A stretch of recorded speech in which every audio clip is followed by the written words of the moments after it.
অতিরিক্ত হতাশা, একাকিত্ব এবং দুশ্চিন্তা থেকে মুক্তির জন্য কোরআন ও সুন্নাহর আলোকে কি ধরনের মানসিক ও আমলগত প্রস্তুতি নেওয়া উচিত? হতাশা, একাকিত্ব, দুশ্চিন্তা এগুলো এখন আমাদের সমাজের একটা কমন বিষয়ে পরিণত হয়েছে। মজার বিষয় হলো, এ বিষয়ে যারা এক্সপার্ট আছেন, যারা সাইকোলজি নিয়ে কাজ করেন, তাদের অনেকের বক্তব্য হলো ডিপ্রেশন এটা বড় লোকের রোগ, এটা কোনো গরিবের রোগ না।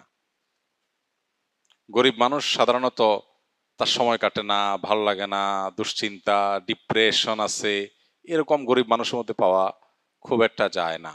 তার হয়তো অসুখের কষ্ট আছে, অন্য কোনো পেরেশানি আছে, ধার দেনার পেরেশানি আছে, তার হয়তো রিজিক নিয়ে পেরেশানি আছে, কিন্তু কোনো কারণ ছাড়া ডিপ্রেশন, সময় কাটে না, ভালো লাগে না কিছু, একাকিত্ব, নিঃসঙ্গ, এই জাতীয় ডিপ্রেশন যেটা, এটা সাধারণত বড়লোকি রোগ।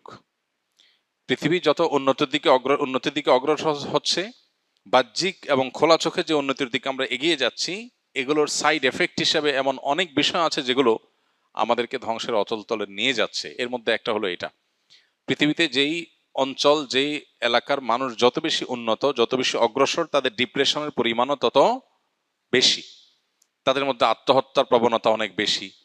ডিপ্রেশন সাধারণ মানুষ তো বটে, শিশুদেরকে পর্যন্ত ডিপ্রেশন পেয়ে বসছে। তো একজন ইমানদার, প্রথম কথা হলো তিনি সর্বাবস্থায় আল্লাহ রাব্বুল আলামিনের জিকির এবং স্মরণ নিজের মধ্যে জাগরুক রাখবেন। এটা হলো দুশ্চিন্তা মুক্তির সবচেয়ে বড় এবং প্রধান উপায়। আল্লাহ বলেছেন, আলা বিযিক্রিল্লাহি তাতমাইন্নুল কুলুব। আল্লাহর জিকির এবং স্মরণ, এটা দিয়ে যদি কেউ সদা তার অন্তরকে জাগ্রত রাখে, আল্লাহর সাথে যদি কেউ কানেক্টেড থাকে সব সময়, তাহলে তার অন্তর প্রশান্ত থাকবে, স্থির থাকবে, ডিপ্রেশন তার অন্তরকে পাবে না। এখন আমরা সোশ্যাল মিডিয়া বলি, নেটের কানেকশন বলি, নানান যে আসক্তি এবং নানান কাজে যে আমাদের দিন এবং রাতের উল্লেখযোগ্য সময় আমরা সেদিকে দিয়ে থাকি, প্রচুর পরিমাণ ডোপামিন, আমরা সারাক্ষণ ডোপামিনের মধ্যে আমরা ডুবে থাকি। সোশ্যাল মিডিয়াতে কোনো আনন্দ, কোনো বেদনা, যেগুলো আমাদেরকে সর্বমুহূর্তে আমাদের ফোকাসকে বিক্ষিপ্ত করে ফেলছে। কখনো আমরা একটা নিউজ দেখে আনন্দিত হয়ে যাচ্ছি, কখনো আরেকটা নিউজ দেখে আমরা বেদনাহত হচ্ছি, কারোর স্ট্যাটাস দেখে আমরা ক্ষুব্ধ হয়ে যাচ্ছি, কারোটা দেখে আমরা খুশি হয়ে যাচ্ছি। এই যে ছোট ছোট ডোপামিনগুলো, এগুলো আমাদের মন, মস্তিষ্ক, চিন্তা ধারা এগুলোকে বিক্ষিপ্ত করে ফেলে। আমাদের ডিপ্রেশন বলি, দুশ্চিন্তা বলি, আমাদের ভালো লাগে না এই ভাব বলি, এটার অনেক বড় একটা কারণ হলো এই জায়গাটা। এর বিপরীতে একজন ইমানদার যখন আল্লাহকে স্মরণ করে, আল্লাহর স্মরণকে পরিপূর্ণভাবে নিজের মধ্যে জাগ্রত রাখে, সে ব্যক্তিকে আল্লাহ তাআলা অন্তরকে প্রশান্তি দিয়ে পরিপূর্ণ করে দেন। সাহাবা একরাম রিদওয়ানুল্লাহ আজমাইন, তারা ছিলেন সবচেয়ে বড় রোল মডেল এই আইটেমের। কারণ হলো তাদের আজকালকার জীবনে আমরা যতটা সুখ শান্তির উপকরণ পাই, এগুলোর কিছুই ছিল না। তাদের বাসায় খাবার ছিল না, নুন আনতে পান্তা ফুরাবার মতো অবস্থা ছিল আর্থিকভাবে। কিন্তু কোনো সাহাবীকে এরকম দেখা যায় নাই যে এসে নবী করিম সাল্লাল্লাহু আলাইহি সাল্লামের কাছে তার ডিপ্রেশন দূরের জন্য তার অনেক পেরেশানি করতে হয়েছে, অনেক পেরেশানি পোহাইতে হয়েছে। কারণ আল্লাহর স্মরণ দিয়ে তাদের অন্তর পরিপূর্ণ ছিল।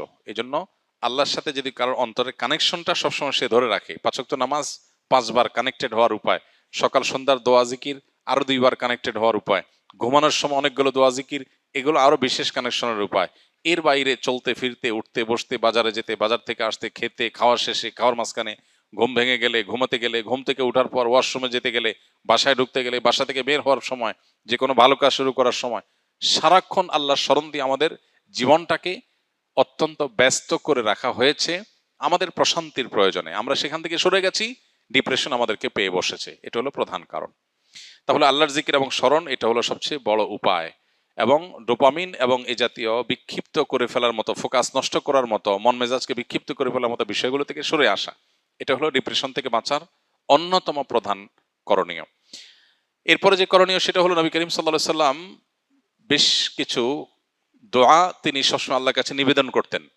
এর মধ্যে একটা হলো, আল্লাহুম্মা ইন্নী আউযু বিকা মিনাল হাম্মি ওয়াল হাযান ওয়া আউযু বিকা মিনাল আজজি ওয়াল কাসাল। আল্লাহ, আপনার কাছে দুশ্চিন্তা এবং পেরেশানি থেকে পানাহ চাই, মুক্তি চাই।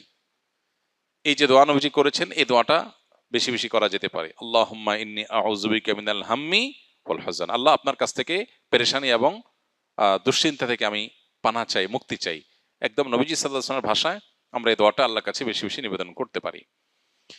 তৃতীয়ত, দুরুদ এবং ইস্তেগফার, এই দুটি আমল প্রসঙ্গে হাদিসে স্পষ্ট আমাদেরকে জানানো হয়েছে যে এই দুটি আমল বান্দার পেরেশানি দূরের ক্ষেত্রে সহায়ক ভূমিকা রাখে।